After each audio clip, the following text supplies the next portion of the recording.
Arratsaldeon denori. Bueno, en primer lugar, en nombre de Armería Escola y en el mío propio, quiero agradecer al Ayuntamiento de Eibar que me dé la oportunidad de presentar esta quinta de las 7 organizadas.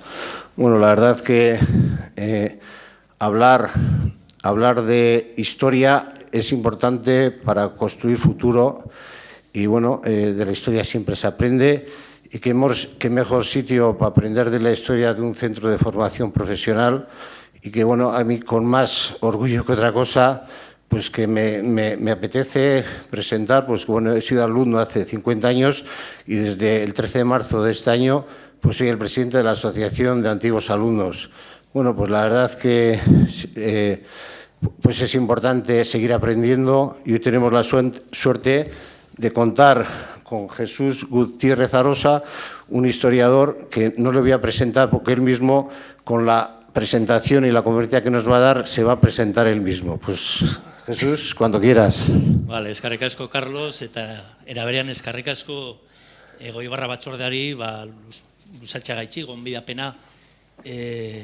Bueno, aurreko itxaldi guztietan egon naiz, eta nik uste dut asmatu dabela. Momentu horretan, pixka bat adierazteko Eibarko historizia, ezta?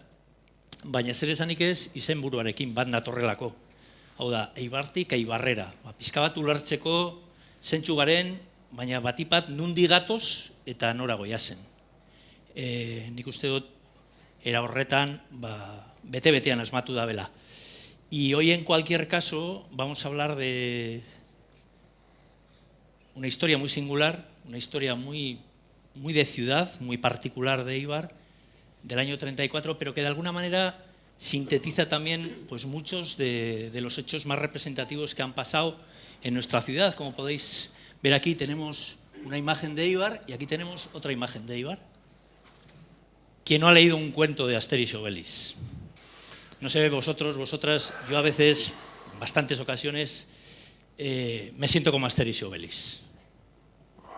Un amigo mío solía decir hace tiempo que somos los Asterix y Obelix de Euskadi, ¿no? Los resistentes ante la dificultad.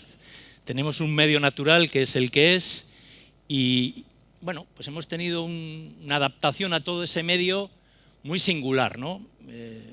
Quizás desde que somos pequeños. No sé si como Asterix y Obelix nos caímos también en la marmita y a partir de ahí de vez en cuando echamos el trago y nos sale ese algo peculiar, ¿no? Que nos identifica de alguna manera.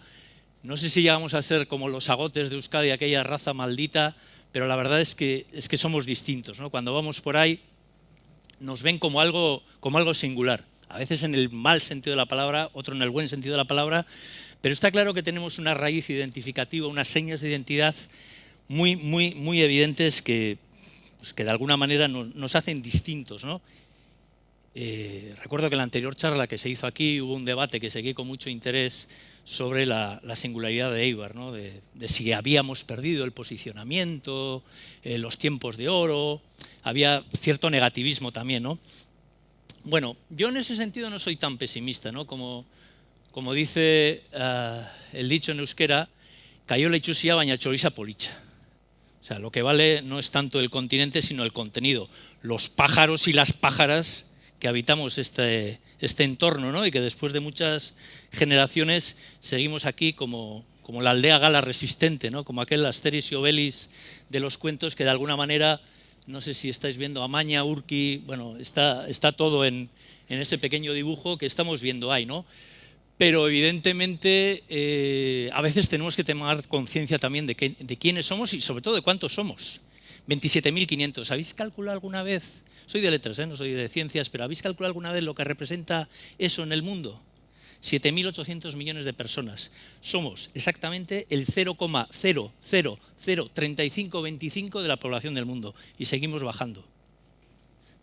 Hacemos un ruido de la hostia. O sea, yo no sé si os ha pasado, seguro que sí, vais de vacaciones, da igual que estéis en, no sé, en Salou, que en el desierto de Túnez siempre aparece uno de Amaña, de Urki, de la calle Estación, estamos en todos los sitios. Eso con el 0,0003525, ¿eh?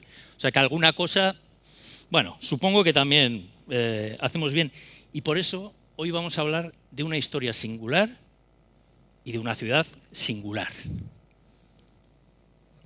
Este es el otro Éibar, no el de la Galia, sino el de verdad, que de alguna manera os vais situando un poco en el tiempo, y también lo que hablábamos antes, ¿no? La singularidad de la orografía, que de alguna manera nos ha determinado toda nuestra evolución histórica, todo lo que hemos sido, y una adaptación al medio orográfico que claramente ha determinado, ¿no? Somos un tajo a cuchillo definido por dos colores, el verde y el marrón. Por fortuna, el verde del río ahora cada vez menos, perdón, el marrón del río cada vez menos marrón, y el verde cada vez más verde, ¿no?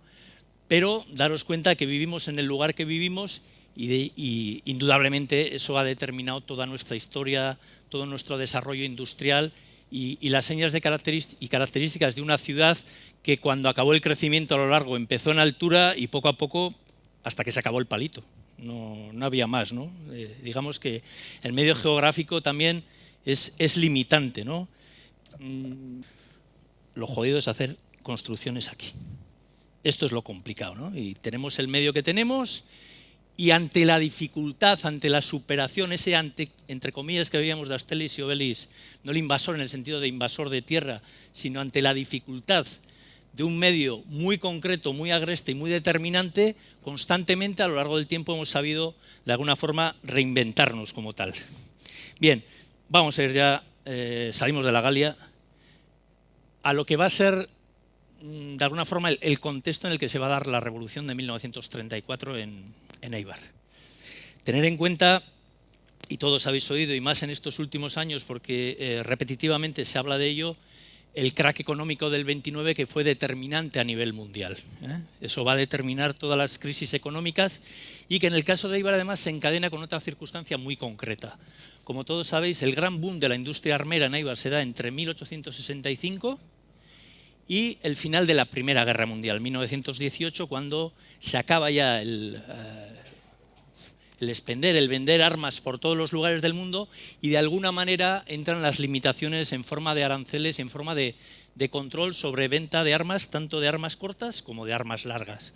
Y eso no es casualidad, por lo que a partir de 1924 varias de las principales industrias de la ciudad piensan que hay que hacer algo revolucionario.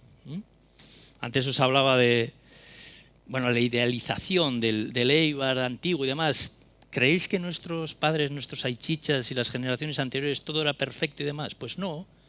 Si nos colocamos en 1924 vemos una caída exponencial de toda la venta de armas y un reinventarse que luego, claro, todos sabemos al final cómo ha sido el tema, pero las grandes dudas que tuvieron que tener para pasarse a la industria de las bicicletas como un tema más representativo o de las máquinas de coser, ¿creéis que tenían el éxito asegurado? Para nada. Al principio, tanto GAC, Orbea, BH y demás van compatibilizando la venta de armas con la introducción de nuevos productos, fundamentalmente las bicicletas, pero las dudas son evidentes. Y además, en ese contexto de la década de los 20, coinciden con ese crack económico que hablamos del año 29, con lo cual la situación no es nada sencilla, Y en ese momento coincide en el tiempo 1931, quizás por lo que más que Asterix y Obelix salimos en los libros de historia, 14 de abril de 1931, y comienza la República. Pero comienza la República en un contexto de crisis económica muy importante. La mayoría de los obreros tienen que ir al frontón Astelena para poder comer, a los comedores sociales incluso. Un detalle muy importante, las dos grandes fases de cambio político que se dan en España en el siglo XX coinciden con dos crisis económicas importantísimas. El crack del 29, en el caso de la Segunda República, el gran cambio que va a suponer, y en el caso de la transición, la crisis del petróleo del año 73. No se puede descontextualizar los momentos políticos respecto a la realidad económica que se va a dar y que va a determinar totalmente esa situación. Paralelamente a eso, tener en cuenta que hay un auge evidente del fascismo en Europa. Y no es casualidad ubicarlo en ese contexto de crisis económica. Los grandes populismos que van a surgir en la década de los 20, fundamentalmente Alemania de Hitler y Italia de Mussolini, tienen su razón de ser en ese culto al líder, en ese sentido mesiánico de yo os salvaré, ¿no? De el partido único, la negación de las sociedades democráticas, ¿no? De la democracia como sistema de poder. Y por la otra punta tenemos la realidad de España, donde aflora una república que va a ser, digamos, la antítesis de esas propuestas absolutistas que van a tener tanto Austria, Italia, Alemania y demás. Tener en cuenta que en la República podemos diferenciar tres grandes periodos.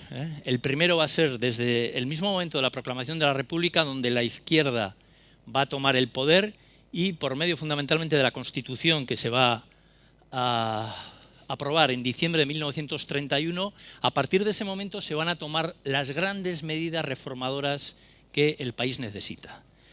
En un contexto en el que España había sido una potencia económica mundial, la pérdida de colonias de Filipinas, Cuba y demás de 1898, toda la crisis, más la posterior no intervención en la Primera Guerra Mundial, había hecho que España, el Estado español, cada vez fuese menos relevante en el contexto internacional. Paralelamente a eso, toda la revolución industrial, que en España prácticamente no había tenido contenido, salvo lugares muy concretos, que son tres focos, Barcelona, Madrid y Euskadi, hacían que el país cada vez estuviese, digamos, más fuera de todo lo que sería la modernidad que primaba en Europa fundamentalmente como motor económico. Bien, las grandes reformas que se van a desarrollar en el primer periodo republicano dentro de la Constitución son los grandes retos de modernización que tiene el país. Pero os pediría un pequeño esfuerzo.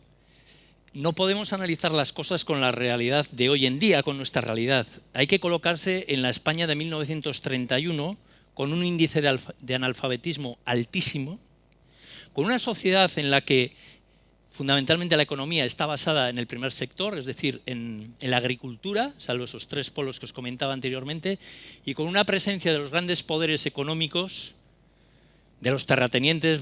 Os vendrán a la cabeza probablemente películas como Los Santos Inocentes y demás, en la clásica escena donde en la plaza del pueblo el capataz elige quién trabaja y quién no trabaja. Claro, el trabajar o no trabajar quiere decir hoy comes o hoy no comes. O sea, era algo así tan aleatorio. En un país en el que, como pasaba en la mayoría, porque todos esos sistemas de protección social se van a desarrollar fundamentalmente en Europa a partir del fin de la Segunda Guerra Mundial. La protección social que tenemos en este momento, mejorable, sí, claro, pero no existía en ese momento. Seguro que os viene a la cabeza, y no hace tanto tiempo, las elecciones norteamericanas de Estados Unidos, ¿no? donde se hablaba de lo que es el acceso universal a la sanidad pública. Es un acceso que está basado fundamentalmente en el poder adquisitivo. Tampoco estamos hablando de cosas muy distintas. Bien, lo que van a ser los grandes retos de modernización del país, quizás la representación más simbólica sería la participación de la mujer en la sociedad, como sujeto de pleno derecho. Es decir, hasta ese momento solo podían votar los hombres de más de 23 años y que tuviesen un poder adquisitivo demostrable, lo cual quiere decir que más del 50% de la población española, las mujeres, tenían negados todos los derechos. Factor importantísimo también, la presencia o la importancia en la sociedad como factor de influencia de la religión, de la Iglesia Católica en el caso de España. El que en la Constitución de 1931 se aprobase el derecho al divorcio, hoy nos puede parecer una chorrada. En la España de 1931, colocaros en esa situación, lo que quiere decir. Factor muy importante, la reforma agraria, como os decía antes, en un país en el que la economía está basada fundamentalmente en la posesión de la tierra, el estado de las autonomías que se empieza a desarrollar. ¿Sabéis? Cuando viene aquí, por ejemplo, el 15 de septiembre de 1932, está aquí, en la Escuela Armería, por ejemplo, en el Ayuntamiento, el presidente de la República, Aniceto Alcalá Zamora, y va a firmar, y de hecho firma con una pluma damasquinada hecha en Éibar, el primer estatuto de la historia de Cataluña en la Diputación de Guipúzcoa. Todas esas circunstancias que hoy en día nos pueden parecer más o menos bueno, curiosas, se nos hacen muy difícil de entender bajo el punto de vista de hoy en día, ¿no? Donde en las elecciones pues a nivel estatal gana el PSOE o gana el PP, o a nivel de Euskadi pasa esto, lo otro. Para muchas personas la llegada de la República supuso un tiempo de esperanza absolutamente distinto. Si hubiese que contextualizarlo en una frase, diría que pasan de súbditos a ciudadanos, muy importante, y a ciudadanas. De hecho, la Constitución del 78, en lo que son los puntos fundamentales de desarrollo, está basada en la Constitución del 31. En el medio se nos achopó un gallego bajito que hizo que todo eso pues, fuese perdiendo ritmo. Segundo gran periodo dentro de la República. Se convocan elecciones para noviembre de 1933 y así como en esa ilusión de la proclamación de la República los partidos de izquierda y progresistas habían ido juntos en coalición, para el año 33 cambian las tornas, los partidos de izquierda tienen diferencias entre sí y en cambio la derecha acude unida y va a tener un gran partido de derechas que va a aglutinar de alguna manera alrededor de los derechos fundamentalmente de las grandes fortunas y de la defensa de la religión a todos los sectores monárquicos, moderados y demás, y se va a llamar la CEDA, la Confederación Española de Derechas Autónomas de Gil Robles. Lo que sucede con la CEDA es que, como tiene connotaciones con la Alemania hitleriana, digamos, está bastante cercana al fascismo, no va a ser el partido más votado, en este caso la CEDA, quien acceda al poder, sino va a ser Alejandro Lerroux, el presidente del gobierno, que pertenece al Partido Republicano Radical, a pesar del nombre de radical poco. En realidad, Lerroux era una revista antiguo monárquico que asume la presidencia del gobierno, pero que de alguna manera está tutelado, condicionado por la CEDA, que es quien realmente tiene la mayoría parlamentaria y quien de alguna manera lo que se conoce ese periodo de entre noviembre del 33 y febrero del 36 por el bienio reformista o bienio negro.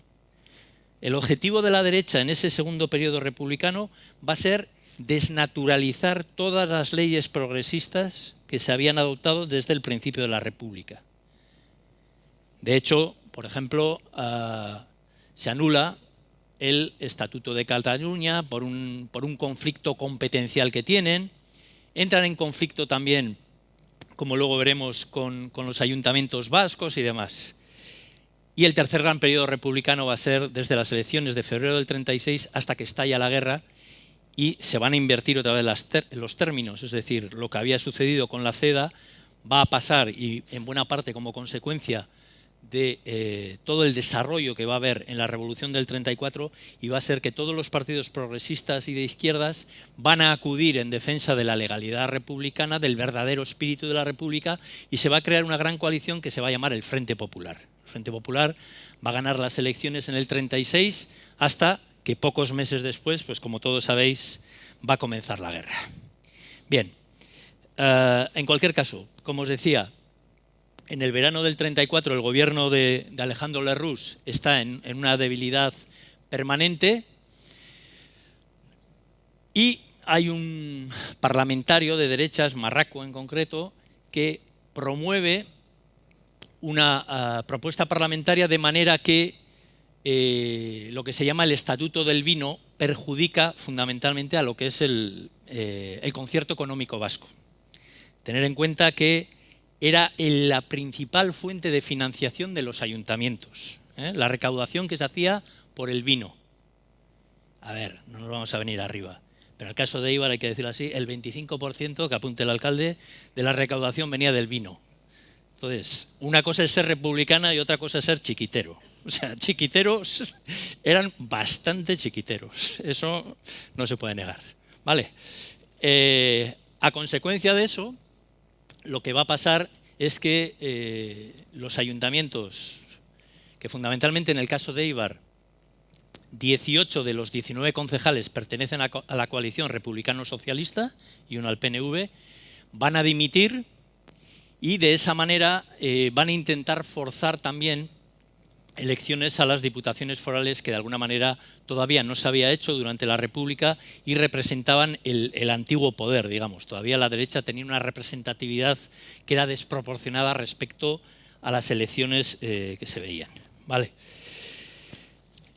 ¿Y cómo va a ser el inicio de la Revolución del 34? Pues fundamentalmente porque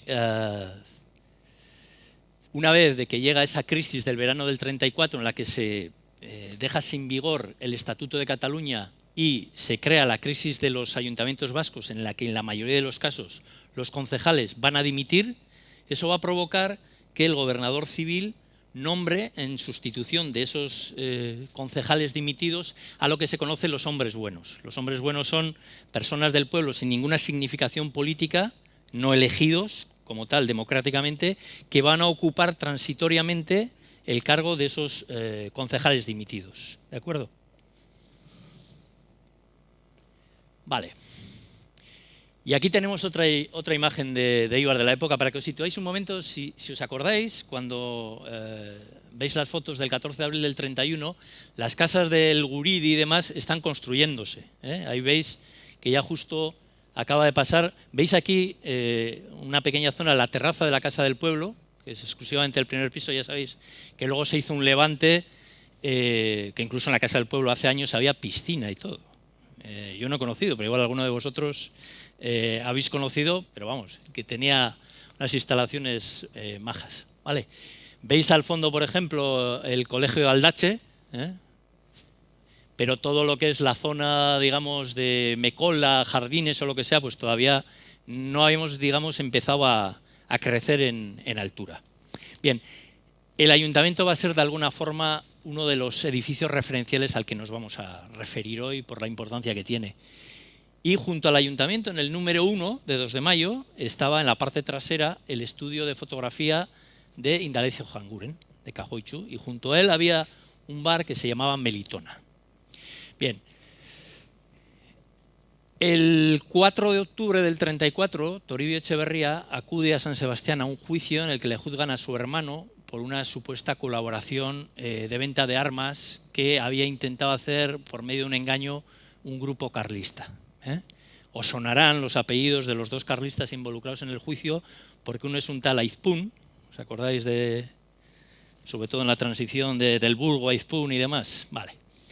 Y el otro es el alcalde de Ermua, el alcalde carlista de Ermua, que también os sonará, Ignacio Lañeta, padre de nuestra bien conocida Margario Lañeta.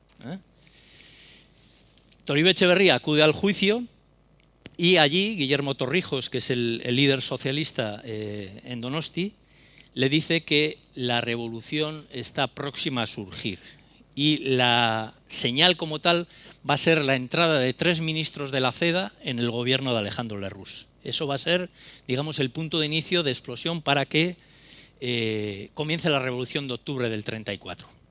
Bien, Toribio Echeverría vuelve a Éibar y a las 6 de la tarde, aquí, en la Casa del Pueblo, se reúnen los jefes de las escuadras que estaban ya designados en Éibar. Fundamentalmente pertenecen al Partido Socialista, Partido Comunista, anarquistas y demás. En este caso el PNV no toma parte activa, digamos, en la revuelta. Su apuesta en el periodo republicano fundamentalmente va a ir vinculada a la aprobación del Estatuto de Euskadi. Bien, a las 6 de la tarde se reúnen 23 escuadras, había preparadas aquí en la Casa del Pueblo. Cada escuadra estaba formada por 10 personas, tenía 2 jefes, un jefe y un subjefe cada una de ellas, más 8 integrantes, esas 10 personas. Y ya empiezan a repartir las armas que habían ido previamente pues disponiendo los meses anteriores. Tener en cuenta que bueno, pues el control de armas era el que era, es decir, pues iban sacando poco a poco a cachos las armas y en lugares concretos, cuando salían por ejemplo del apeadero de Ardanza, las iban dejando en bolsas en lugares determinados, iban cogiéndolas y al final las montaban. Había un grupo muy importante de trabajadores de la UGT en la estación de Málzaga y desde Málzaga salían para toda España. Tener en cuenta, aunque parezca increíble cuando pasamos hoy, en Málzaga en esa época circulaban 48 trenes al día. 48.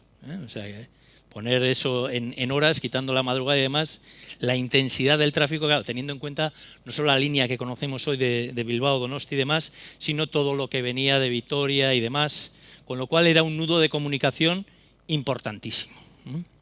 Bien, a partir de ahí, a las 3:30 de la mañana, empiezan ya a darse los primeros movimientos sospechosos de personas que componen esas escuadras, y aquí, en los soportales del ayuntamiento, se empiezan a repartir las armas y las bombas de mano. Las bombas de mano que en realidad les había asesorado para ese tema un anarquista de Iruña, de Pamplona, Fermín Aldave, que eran bombas de mano que fundamentalmente lo que producían eran fuego y las recargaban para hacer el efecto de metralla con pequeños trocitos de cerámica. Entonces, cuando están repartiendo aquí las armas, pues accidentalmente una de ellas se dispara y la primera víctima de la revolución va a ser pues, una persona de los intervinientes, que se llama Pedro Gerricabeitia. Se van trasladando a las distintas fábricas de armas de Eibar para intentar aprovisionarse del material que está distribuido. Es decir, Alfa, que va a ser el otro centro de poder principal junto con el Ayuntamiento y la Escuela de Armería, la STAR, GAC, BH y demás, se van moviendo, y a las 4:30 de la mañana en la calle Estación ya se produce el primer tiroteo con fuerzas de la Guardia Civil. Recordar, el cuartel de la Guardia Civil estaba situado enfrente de lo que es hoy las escuelas de San Andrés. Si habéis visto fotos, por ejemplo, del 14 de abril del 31, cuando van allí a jurar bandera y demás, bueno, pues estaba allí ubicado. Y los guardias civiles repelen el ataque. Si os acordáis de las fotos, pues era un edificio, digamos, parecido a una fortaleza, con ventanas, teniendo en cuenta que hay 43 miembros de la Guardia Civil en ese momento, allí. Bien, aquí vemos el desarrollo de la publicidad de, quizá, pues probablemente nuestra empresa emblemática, ¿no? Alfa. Es una imagen de la colección de José Luis Valenciaga, de mi amigo, en la cual podemos ver, ahora probablemente se inauguró hace unos días, no sé si el viernes aproximadamente, la exposición que hay en Portalea de muchos de los y las eibarresas que dibujaban. Claro, por lo visto no había ni Facebook ni Twitter, por lo que he oído en esa época. Entonces, incluso ni Instagram. Eran muy artistas haciendo dibujos, porque estaba muy relacionado con el tema de los grabadores y demás. La importancia del dibujo en la industria eibarresa es muy determinante, ¿no? Y Alfa, como sabéis, en 1920 va a ser la primera cooperativa de producción del Estado.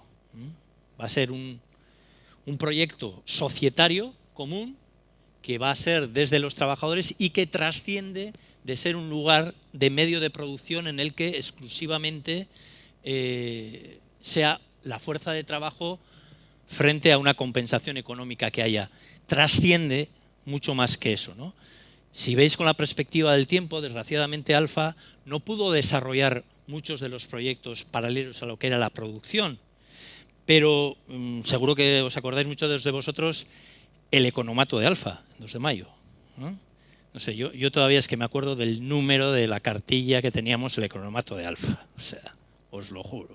Las escuelas de Alfa, la colonia de Alfa. Eso de alguna manera tiene su paralelismo en lo que luego va a ser otro gran proyecto de país en Euskadi, que va a ser todo el movimiento cooperativista que se desarrolla a partir de un cura muy inteligente, de Marquina, claro, Arizmendiarrieta, que va a desarrollar todo el movimiento cooperativista y que va a tener una relación epistolar que está recogida totalmente con Toribio Echeverría, en lo que va a ser el desarrollo de todo ese movimiento y de esa propuesta cooperativista. Y de hecho, ese trascender de ser exclusivamente un centro de producción, en el caso de MCC, pues vemos cómo crea su propia cooperativa de distribución alimentaria, que se llama Eroski. Crea su propia compañía de seguros, que se va a llamar Lagunaro. Su propia compañía de viajes, su propio banco, que se va a llamar Caja Laboral. Es decir, hay una composición, hay un proyecto que está mucho más por encima de lo que significa exclusivamente el crear una empresa como tal, ¿de acuerdo? Bien, a partir de ese momento nos hemos quedado de alguna forma en ese primer muerto y en el tiroteo de la calle Estación a las 4:30. A las 5 intentan el asalto al cuartel de la Guardia Civil, pero son rechazados. Y aquí vemos un panfleto de propaganda de la Sociedad Española de Armas y Municiones. En Eibar se le conocía como Alemanena o la Española. En realidad eran dos inmigrantes alemanes que después de la crisis de la Primera Guerra Mundial, las condiciones del Tratado de Versalles para los alemanes fueron muy duras. Tener en cuenta un dato, es escalofriante. ¿Sabéis cuándo acabó Alemania de pagar las indemnizaciones de la Primera Guerra Mundial? 2009. Quiero decir, las condiciones eran muy duras. Y ellos en realidad no eran fabricantes, eran almacenistas. Tenían el taller en Macharia, Thieme y Eder. Incluso después de la guerra, ese taller siguió existiendo con una peculiaridad, que Thieme se fue. Y es por lo siguiente. Una de las escuadras va a Barrencale, a casa de Thieme, para que les abra la empresa y coger armamento. En un momento, cuando él se está vistiendo, en un descuido, mete en la gabardina una pistola y además consigue llamar al cuartel de la Guardia Civil. La Guardia Civil sale de Bidebarrieta y por la parte baja, por detrás, va por la calle Baracaldo y llega hasta la zona de la calle Estación. Cuando pasan el puente que hay en la calle Estación, al lado de la iglesia, al bajar, Thieme saca la pistola de la gabardina y mata a uno de ellos. Esa es la siguiente muerte que va a haber. La segunda, en concreto, se llama Sebastián Landa, y la tercera va a ser en Ardanza. En Ardanza vivía un empresario carlista de Eibar, bueno, era de Azcoitia, vivía en Eibar, que se llama Carlos Larrañaga. Todos os acordáis de la calle Carlos Larrañaga, que de ahí viene el nombre.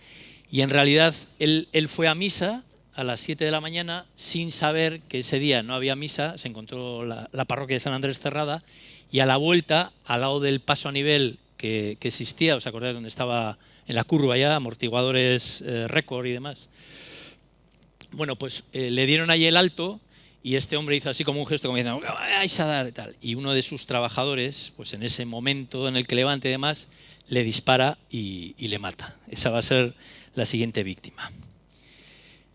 Ya a la tarde, en el cuartel de la Guardia Civil, claro, estaban preparados para repeler los ataques y hay una persona de 34 años que va en la zona de Chomo a la huerta y los guardias civiles, pensando que es un revolucionario, le disparan y va a morir días después. Se llama Matías Viteri. Bien, lo que va a suceder es que a lo largo de toda la mañana se van a dar todos esos enfrentamientos armados. A las 6 asaltan el banco de pruebas, ¿os acordáis? En la carretera del Gueta, a lo de Chanchaselay. De allí se aprovisionan de armas y ya van llegando poco a poco, tanto desde Bilbao como desde Vitoria a la zona de Málzaga y hacia arriba, las fuerzas del ejército para cercar Eibar, porque la situación está absolutamente dominada por las 23 escuadras que os citaba anteriormente. La Guardia Civil en un tren desde la calle Estación va a ir poco a poco avanzando hasta la zona de Ardanza, hasta el apeadero, pero les van tiroteando pues desde la zona de Jardines, Mecola, la parte trasera donde están ahora las casas de los millonarios y demás, les van a tirotear y van a tener que volver hacia atrás. Pero aproximadamente a las 2 de la tarde pues ya ven que aquello es insostenible, que no tiene salida, que están cercados y que hay que hacer algo. Con lo cual deciden rendirse. Van a ir al cuartel de la Guardia Civil para rendirse, baja Toribio Echeverría con otros emisarios, allí se van a rendir y lo que les piden los guardias civiles es que lleguen hasta el ayuntamiento para que ese centro de poder, digamos, deponga también las armas. Suben desde el ayuntamiento y en Plaza Barría, al lado de donde vivía el hermano de Toribio Echeverría, en Plaza Barría les tirotean otra vez. Entonces retroceden al cuartel y deciden subir otra vez, pero en este caso los jefes de las escuadras socialistas, Toribio Echeverría y demás, van a ir delante de las fuerzas de la Guardia Civil para evitar ese tiroteo. De manera que aproximadamente a las 2:30 de la tarde llegan ya al ayuntamiento. Os habéis fijado seguramente, en el ayuntamiento hay dos periodos distintos en los que, afortunadamente después de las obras, lo mismo que hicieron en el Congreso en Madrid con lo de Tejero, dejaron todos los restos de metralla, balazos y demás que tiene nuestro ayuntamiento. En buena parte los que veis en diagonal están hechos desde donde actualmente es la esquina de Icach, de la tienda de fotos. Esos corresponden al 5 de octubre del 34 y la mayoría de los que hay frontales ya corresponden al 26 de abril del 37, cuando bajan desde el Gueta al final de la guerra, y son, digamos, los más potentes. No son solo balas. En muchos casos los de las balas está la vaina de metal allí metida. Son obuses, bueno, pues hay un poquito de todo. Bien, a partir de que el ayuntamiento ya depone las armas, el único lugar que va a quedar en posesión de los sublevados va a ser la Escuela Armería. Una escuela armería un poco singular. Seguro que habéis visto fotos. La entrada era esta, el lateral. ¿Veis que no existen más cuerpos? Ahora existe una especie de U, entraríamos de aquí y existe otro cuerpo, digamos, creado al otro lado, y aquí estarían las escaleras centrales. Pero anteriormente, las fotos, por ejemplo, del 31 de Alcalá Zamora y demás, esta era la puerta principal, que ahora no se utiliza, que es el jardín este lateral. Luego daros cuenta la forma que tiene la terraza, lo que durante años fue el Museo de Armas y demás. La verdad es que es bastante distinto, pero si nos colocamos un poco, hacemos un pequeño esfuerzo mental, nos ubicamos bastante bien. Y luego otra característica especial, bueno, Amaña no existe, como podéis ver a la izquierda, pero en realidad también es una fortaleza bastante fácil de defender, porque no hay casas alrededor prácticamente, y desde esta altura coges en posición dominante a todo lo que viene desde la zona de Torrecúa, desde Bilbao y demás, que es donde están los guardias de asalto. Los guardias de asalto llegan para el mediodía para cercar la zona esta, cercana a Isasi y Marquescúa. Van a llegar 3 autobuses de guardias de asalto y 5 carros de combate. Bien, desde las ventanas que dan hacia la otra parte de la fachada, ellos tenían aquí un Mauser, disparan y matan a uno de los guardias de asalto, que se llama Gregorio Sáez. Es un joven de 32 años. La situación, ellos no sabían que todos los demás se habían rendido, les empiezan a disparar de todos los lados, ya les gritan sus compañeros también que es absurdo seguir resistiendo, y entonces les piden que por estas escaleras, si salimos de aquí, las escaleras centrales, bajen y se rindan. Por supuesto sin armas. Empiezan a bajar las escaleras y según llegan los primeros, los guardias de asalto, a los que habían matado a su compañero pues poco antes, les empiezan a agredir a culetazos, les empiezan a torturar, a dar golpes, con lo cual varios de ellos vuelven a subir a la terraza. Y en ese momento que suben a la terraza, uno de ellos cae abatido también, que va a ser la 7ª y última víctima que va a haber aquí, que se llama Florencio Vázquez. Vale, esta foto seguramente la habéis visto alguna vez o parecida, corresponde al refugio Tomás Meave en Calamúa. Todavía cuando empezamos a subir a Calamúa, en la parte izquierda, quedan restos. Es un refugio que se inauguró en enero de ese mismo año, del 34. Veis que tenía hasta un frontón, ¿veis aquí? Y funcionaba como una sociedad gastronómica al uso, es decir, la gente afiliada iba a la casa del pueblo, reservaba su mesa, su comida, su cena, lo que sea, y iban allí. Bien, buena parte de los revolucionarios que se han escapado cuando ya han visto que la Guardia Civil subía hacia tomar el ayuntamiento, por la zona de Legarre, escapan aquí donde tenían un aprovisionamiento de armas. Algunos duermen aquí y muchos se van distribuyendo, pero no les queda otro remedio que huir. ¿Qué pasó con el refugio? Pues que como consecuencia de la represión del 34 quedó seriamente dañado, se vuelve a inaugurar en enero del 36 y durante toda la guerra fue una de las bases donde los sublevados estuvieron cuando subían desde la zona de Acondia y demás, tenían la zona de Calamúa también absolutamente tomada, así como el Parlamento estaba en manos de los republicanos, y desde la zona de Calamúa bombardeaban sistemáticamente todo el casco urbano de Marquina. Entonces el refugio como tal quedó pues, absolutamente destruido. Muchos de los eibarreses pues, se exiliaron a Tours, a Po, en algunos casos a Rusia también, es decir, cada uno se buscó la vida, pero la mayoría de ellos cayeron prisioneros. Bueno, aquí vemos uno de los desfiles de las Fuerzas Armadas del Ejército, que corresponde al 21 de octubre del 34.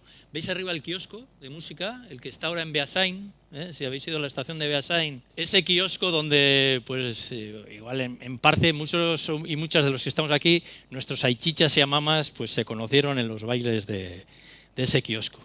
Tener en cuenta que una vez de que en Eibar termina la revolución del 5 de octubre del 34, el estado de guerra se va a prolongar durante 6 meses. 6 meses. Se restaura la pena de muerte el 17 de octubre del 34 también.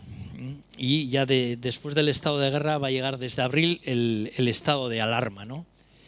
Y volviendo un poco a lo que comentaba antes de la visión, de analizar las cosas con la realidad de hoy, el otro día lo comentaba en una entrevista, quizás se nos haga un poco complicado diferenciar entre ser militante y estar afiliado. Creo que ni el verbo ni el sustantivo, en buena parte, tienen mucho que ver. Es decir, el grado de compromiso que tienen esas personas es determinante. Tener en cuenta que en esos momentos el estar en un partido político o en un sindicato, la implicación que tenía, el compromiso que tenía, trascendía por mucho el sentido político. Es decir, alrededor de todo eso se creaban una serie de organizaciones paralelas, como puedan ser las organizaciones de mujeres, bien Emakumen Bacha en el caso del PNV, o las juventudes socialistas, o grupos deportivos de fútbol, de baloncesto, Mendigoizalen Bacha. Es decir, la gente iba a las bibliotecas de los partidos y sindicatos porque no tenían posibilidad los obreros de tener una buena biblioteca y demás. Entonces, de alguna forma, era algo integral que llegaba a todas las familias y a todas las edades, ¿vale? Aquí tenemos una foto de la zona de aquí, os acordáis todos perfectamente, Alfa y Danovat, que era otra cooperativa. Volviendo un poquito a Alfa, lo que hablábamos antes, ¿no? Curiosamente, el paso de los tiempos nos ha determinado que se han cruzado, ¿no?, los proyectos. Es decir, Alfa, que nace como una sociedad, digamos, cooperativa y demás, pues hoy en día es lo que es. Y el caso contrario, que es Orbea, con una raíz monárquica absolutamente vertical y demás, curiosamente hoy en día integrada en MCC es una cooperativa boyante y demás. ¿Quién lo hubiese dicho? ¿Quién lo hubiese dicho? Pero la realidad de los tiempos es la que es. Tener en cuenta que se militariza a todos los empleados y obreros del transporte, los servicios municipales, los guardias municipales. Hay una foto muy bonita que publica ABC del entonces jefe de la Policía Municipal de Eibar, Amós Ruiz Girón, en la cual aparece con su perro, su bastón, uniforme de gala, con bombachos. No sé si la tenéis vista, pero es una foto que es de página entera en ABC, espectacular. Se clausuran todas las sedes de partidos y sindicatos, por ejemplo, es decir, la ley marcial. A las 6 de la tarde, toque de queda. Todas las personas tienen que estar en casa para esa hora. Y en Alfa se encuentran el 13 de octubre unas 6.000 armas cortas y 2.800 escopetas. Es decir, el arsenal, en el caso de Eibar, era bastante importante. Aquí vemos una imagen de las tropas en Unzaga y es el lugar al que van a llevar a la mayoría de los detenidos. Es decir, hay aproximadamente 500 personas a las que interrogan y unos 300 detenidos que les van a llevar al ayuntamiento. Van a colocar en el exterior de los arcos 5 ametralladoras. No tenemos nada contra la gente de Eibar, pero es por avisar. 5 ametralladoras, vale. La huelga acaba el 13 de octubre, es decir, 8 días después, de los hechos del 5 de octubre del 34, la gente va volviendo poco a poco a los talleres, pero la situación está lejos de ser la normal. Esta es una imagen del cementerio de Urki, en la cual el enterrador municipal, Víctor Urreisti fue posteriormente en la guerra uno de los que manejaron los blindados. Había una unidad de blindados que estaba en Málzaga. Habréis visto alguna foto donde aparece Mola y demás al lado de la parroquia de San Andrés, con uno de los blindados que aparece en la pintada FP de Frente Popular. Y entonces estas son las bombas de mano que os hablaba antes, que les enseñó a hacer Fermín Aldave. A ver, ahora nos las damos de modernos, pero ¿sabéis cómo se llamaban las bombas de mano que hicieron en Eibar en el 34? JK. O sea, que tampoco es tan revolucionario todo, ¿vale? El 12 de noviembre se reabre la Escuela Armería. Es decir, 5 semanas después de los sucesos de octubre del 34 van a volver los alumnos a la Escuela Armería. El falangista Ramiro de Maeztu, que os sonará, Ramiro de Maeztu en este momento, por ejemplo, es el Palacio de Deportes donde juega Estudiantes de baloncesto. Habla de una lista negra de 200 personas para ser asesinadas en Eibar. Nunca se sabe si es verdad o no, pero habla. Esta foto está tomada en la parte baja de Eibar, en Azitain, donde miembros de las fuerzas de orden público, en pequeños zulos que os hablaba antes, que escondían las armas cuando salían, encuentran un arsenal de armas. Lo que sucede es que el 15 de octubre todas esas personas que estaban detenidas en el ayuntamiento, a la noche les sacan en autobuses y les van a llevar a la prisión de Pamplona.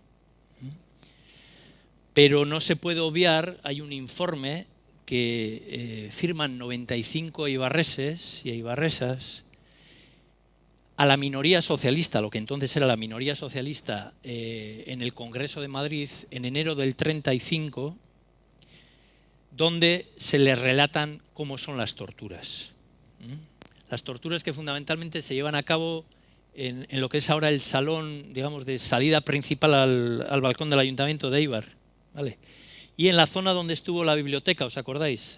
Subiendo de 2 de mayo anteriormente, ahí estaba también la escuela como tal, y ahí es donde aproximadamente esos 300 detenidos en muchas salas van a estar sistemáticamente entre el 5 y el 15 de octubre recibiendo torturas. Simplemente, muy breve, por no ensañarme y por no ser muy cruel, os voy a leer una pequeña descripción que hace Eulogio Echeverría, que luego fue uno de los grandes impulsores del atletismo en Eibar, el descubridor de Simón Aldazábal, un gran fondista. Y Eulogio Echeverría dice: el guardia, habla sobre él, le dio una bofetada y luego le descargó 20 o 25 veces con una porra que terminaba en una bola pesada, de que se le hinchó toda la bóveda crancana. Al día siguiente le golpearon horriblemente de nuevo con vergas en la cabeza y el cuerpo, hasta perder el aliento. Así, uno tras otro, las 95 personas van contando las torturas a las que les someten dentro del Ayuntamiento de Eibar. Vale, esta es una foto ya dentro del penal de Pamplona. Tenían celdas bien individuales o bien entre 14 y 20 más o menos. Este es Luis Marcano, hace lo mismo que Velázquez, ¿os acordáis? En Las Meninas, que hace una pequeña zona, el autorretrato. Y Luis Marcano es una de las personas que antes os citaba, la exposición que hay ahora en Portalea, uno de los que luego durante muchos años en la posguerra pues va a trabajar para muchas industrias eibarresas haciendo los catálogos que se van a difundir por todo el mundo con los productos que se fabrican en la ciudad.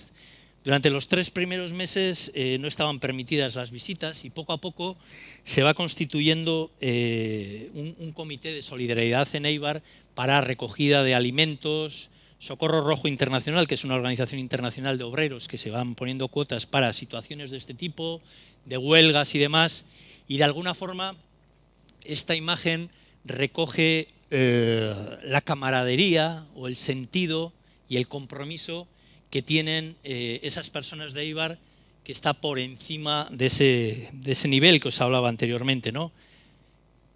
Ese mito de esfuerzo, solidaridad, trabajo y demás, que muchas veces los mitos, bueno, nos suelen llevar a engaños.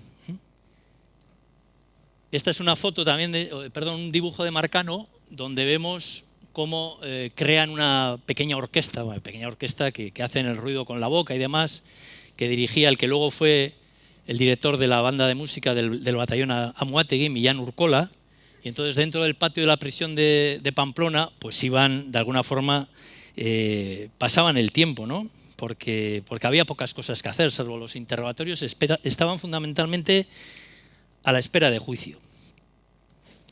Y el 29 de enero del 36 va a comenzar el juicio contra lo que se denominó Toribio Echeverría y 171 procesados más. Aquí veis en la primera fila a Toribio Echeverría y todo el bloque era un juicio masivo contra todas las personas de Éibar que habían participado en la guerra.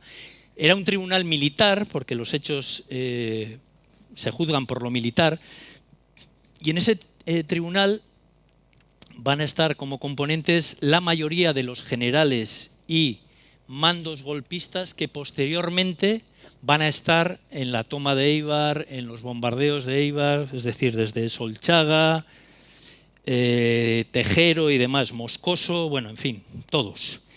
Y en la parte de los defensores, por ejemplo, a cada persona de Éibar que estaba aquí, tenía cada abogado varios encausados y destacaría entre ellos, por ejemplo, a Jesús Monzón. Jesús Monzón era un comunista de Pamplona. Quizás si habéis leído dentro de los libros que ha hecho en esta última colección, Almudena Grandes, Historias de una guerra interminable, Jesús Monzón aparece en varias ocasiones. Es una vida muy, muy singular.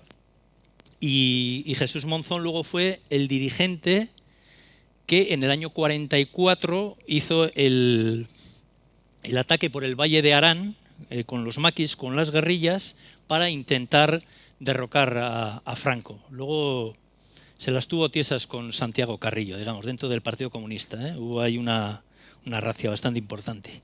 Bien, la Fiscalía en principio pide 4 penas de muerte, que son los 3 que desde aquí, desde la terraza de la Escuela Armería, han utilizado el Mauser y matan en esa zona a Gregorio Sáez, y a Toribio Echeverría como máximo dirigente. En el resto de casos se piden entre 2 y 30 años de cárcel y totalizan 2.584 años de cárcel. Esa es la petición fiscal. La sentencia como tal se la quitan, la sentencia de muerte a Toribio Echeverría, y queda para los 3 que han utilizado el arma aquí, en la Escuela Armería, y para 64 acusados la pena queda entre 6 y 25 años de cárcel. Como podéis ver, bastante importante. Por fortuna, en 16 de febrero del 36 y 1 de marzo, en segunda vuelta, se dan las elecciones, es cuando gana el Frente Popular, y el Frente Popular va a decretar una amnistía, con lo cual todos los presos en el penal de Pamplona van a venir a Éibar y, de alguna forma, bueno, pues cambia totalmente la situación, ¿no? Y en ese sentido, bueno, pues de alguna forma este es el símbolo que ellos van a defender, ¿no? Todos estáis viendo la bandera republicana, ¿o no? Porque esto es rojo, esto es amarillo y lo de abajo es rojo, ¿no? Desde el domingo pasado, lo de abajo es rojo. Con lo cual, bueno, no queda otra que volver a la ciudad y defender la República como tal. Desgraciadamente, lo que va a suceder es que pocos meses después, en julio del 36, va a surgir el golpe militar, y de alguna manera, como balance de octubre del 34, la Revolución de octubre del 34, la Dirección General de Seguridad, aunque las cifras varían mucho, reconoció 1.335 fallecidos, de ellos 1.051 civiles, en toda España hablo, y 284 de la fuerza pública. Además, estaban incluidos 35 curas. Hay autores que hablan hasta de 2.000 víctimas mortales, porque la represión en Asturias, sin juicio previo, los fusilamientos indiscriminados, los desaparecidos, fueron incontables, no se puede medir. 30.000 personas encarceladas en toda España. Exilio, expulsión de puestos de trabajo, nunca se pudo saber el número de víctimas. En el caso de Euskadi, 52 víctimas mortales, 7 de ellas en Éibar. Como curiosidad, de los 3 condenados a muerte por los disparos desde aquí, desde la terraza de la Escuela de Armería, deciros, Juan Ibarra, capturado en la Guerra Civil en el 37, vuelve a estar preso aquí en la Escuela de Armería, que se utiliza como prisión al acabar la guerra. Escapa por una cañería del edificio y en un caserío que se llama Buenos Aires, que está en Deva, justo encima de la playa subiendo a Santa Catalina, le vuelven a apresar y le fusilan en Burgos. Pachi Inchaurraga, segundo de los condenados a muerte, fallece en Peñalemona a principios de junio del 37 en los combates cuando la Moategui sale de la defensa de Acondia, Calamúa y demás, llega hasta allí y fallece en Peñalemona. Julián Prieto, tras la Guerra Civil, se le condena a la pena de muerte por cadena perpetua y murió en la posguerra en Éibar. Pero de alguna manera quiero que os fijéis, que reflexionéis en el contraste en la foto que habéis visto 1000 veces del 14 de abril del 31 en Éibar, donde todo el pueblo está en la calle, la ilusión que os hablaba antes, no por un cambio de partido político, por una esperanza, por un cambio de vida, por pasar de súbditos a ciudadanos, y la foto que vemos aquí, en la cual todo Unzaga, la fachada, el suelo, está destruido, le vemos ahí al fondo de blanco al general Mola, con su gabardina blanca y su cámara de fotos Leica. Moriría pocas semanas después, esto es el 26 de abril del 37, y murió el 3 de junio. Apenas un mes y poco tiempo después murió Mola. Pero veis toda la fachada del ayuntamiento como está absolutamente destruido, ventanas, balcones y demás. No hay nadie en el pueblo. Esta es la realidad entre abril del 31 y abril del 37, en que se transforma, desgraciadamente, un periodo de ilusión, un periodo de esperanza, y cómo las fuerzas reaccionarias a sangre y fuego destruyen la ciudad de Éibar. Hay una frase de Winston Churchill, no precisamente mi político preferido, que en 1942 es un momento en el que los nazis tienen el periodo de mayor dominio dentro de la Segunda Guerra Mundial y prácticamente toda Europa está dominada por Hitler. Y Churchill dijo, bueno, los nazis tienen prácticamente toda Europa bajo su control, salvo Gran Bretaña y España, que está tomada por su propio ejército. Esta es la situación que vamos a vivir aquí y que de alguna manera se nos hace difícil entender, ¿no? Por mucho que bastantes de nosotros hayamos vivido el final del franquismo, quizás un franquismo ya dulcificado, pero el final de la guerra no fue el final del periodo bélico, lo chungo vino después, lo complicado vino después, ¿no? Hay una frase que creo que es muy definitoria, no va de cachondeo, cómo se llamaba el responsable de prisiones en España en plena posguerra, cuando acaba la guerra. Se llamaba Máximo Cuervo, no va de coña, Máximo Cuervo. Y tiene una frase que se grabó en todas las entradas de las cárceles de España que decía, en esta cárcel, lo leo despacio para que pilléis, en esta cárcel debe reinar la disciplina de un cuartel, la seriedad de un banco y la austeridad de un convento. Esa era la España del terror, del miedo, del fascismo que teníamos aquí. De todas formas, esta era la realidad de un Éibar totalmente destruido por la guerra, pero había que seguir. Había que seguir. Independientemente de que hubieses estado en un bando o en otro, había que seguir. Y quizás en ese ejemplo de superación que os hablaba al principio, de esa aldea gala de Asterix y Obelix, pues tuvimos que volver a reconstruir. Afortunadamente no hubo política de tierra quemada. La mayoría de los centros de producción, Alfa, Orbea, GAC, BH y demás, se mantuvieron, no se quemaron. Entonces, a mí me gusta definirlo eso como comunismo blanco, es decir, independientemente del ideario político, todas las personas de Éibar, hombres, mujeres y todas las personas que vinieron de fuera a trabajar con nosotros, tuvieron que poner de nuevo en marcha todos los medios de producción porque había que comer todos los días. Y eso era muy importante. De la ideología no se vive, no se come. Había que volver a poner toda la cadena de producción en marcha y ese fue el esfuerzo fundamental de reconstrucción tanto física como moral de la ciudad que se va a llevar adelante en la década de los 40, de los 50 y demás, y que de alguna manera pues es lo que creo que es más importante y es una gran lección de esos valores intangibles que a nosotros nos transmitieron nuestros padres y madres y que no sé si de una manera expresa, pero por lo menos es algo que entiendo que dentro de la ciudadanía de Eibar se da, pues hemos o intentamos cuando menos transmitir a las generaciones que vienen por detrás. Eskerrik asko.